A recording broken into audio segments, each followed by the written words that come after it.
All right, so another story I like to tell is what I call selling the Civic. What I mean by this is imagine you're sitting at home one day and your neighbor comes down and he's got like a brand new Honda Accord, okay? And you go look at the Accord and you're like, man, this is the most amazing car ever. And so you're like, I'm gonna go buy one. So you're gonna go down to the Honda store and you're gonna walk in and the salesman's gonna think this is the greatest day ever because you walk in, you're like, I want a Honda Accord, let's do it. And so you're gonna walk right into the finance office and the guy is gonna sit down, he's gonna present a rate with you.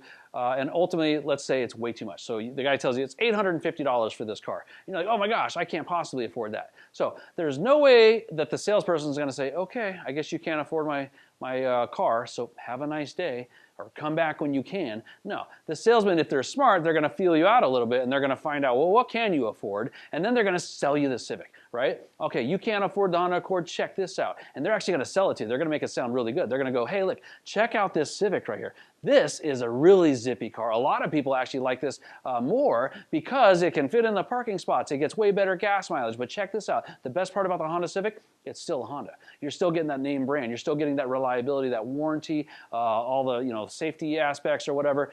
They're going to make this car sound good. They're not going to make it sound like it's a second choice. They're going to say, you absolutely love this car. You belong in this car. Test drive this one. Isn't it zippy? Isn't it the most amazing car? Let's go buy this. And they're going to make you feel really good about that decision. So this is what I call selling the Civic. And the way I relate that to an insurance policy is sooner or later you're going to quote people with 100, 300, or 5100 coverage, really high really low deductible. They want $100 on comp and collision.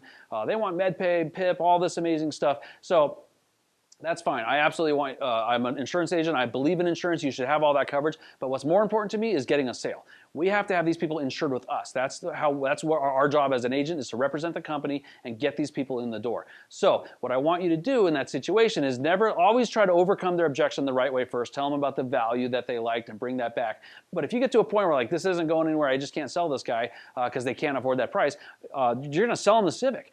So absolutely give them the minimum. So in my state, the minimum is $2,550 and $20,000 for property damage. I can give these guys $1,000. Some people can do $2,000. I don't know if I want to go that high on a deductible. Whatever. I'm going to give a minimum coverage, $1,000 deductibles, and I'm going to tell them, listen, sir, I came up with another price. Instead of it being $450, I found a way to do it for $320 a month. Would you want to know more about that?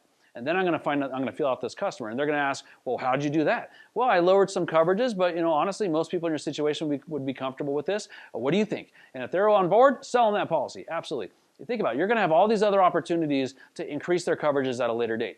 Maybe you do like a 30-day welcome call. Maybe you do every renewal you talk to these people. These people call in for this reason or that reason, or they want ID cards or pay a bill. You have all of those opportunities to try and upsell them again. So get them in the door. So the Honda Accord salesperson is never going to say, you know what, maybe you should go consider the Toyota. They're never going to say like that's a better car or anything like that. They're going to say, no, the Honda is absolutely where you want. If you can't afford the Accord, let's go look at that Civic. It's an amazing car. It wins all these awards and all that. They're never going to say, well, hey, you know what? You can get a Camry for less. You should go check that out. Or you should absolutely, if the guy tells you he's looking at different cars, I'm looking at the Honda Accord, I'm looking at the Camry, he's not going to say, well, I guess the Camry's got us beat this time. That's never going to happen. The Honda Accord is absolutely the car you need. If you can't afford that, then you need to get a Honda Civic.